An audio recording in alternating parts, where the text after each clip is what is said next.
Kain tayo guys. So ito yung mga tinitinda nila dito guys.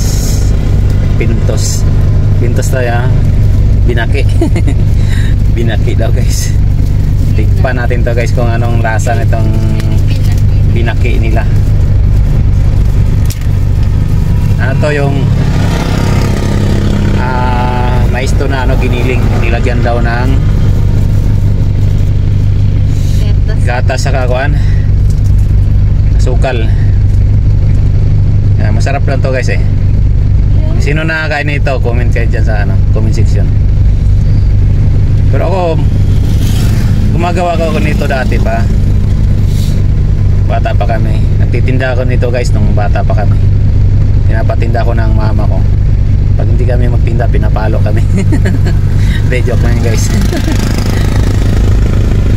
Yan, tikman natin guys.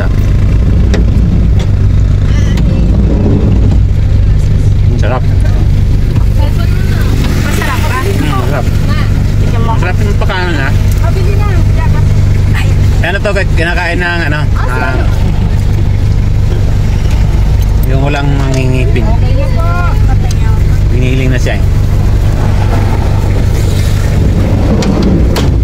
Nak, ito sa likod. Sarap ba? Kasi kaya ako nagpalit. Alam mo bakit? Nilalamig na rin kasi ako. Ano?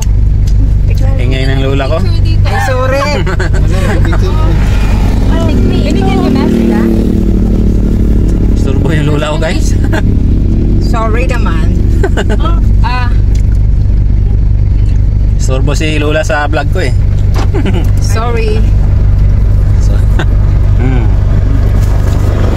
Sarap guys oh.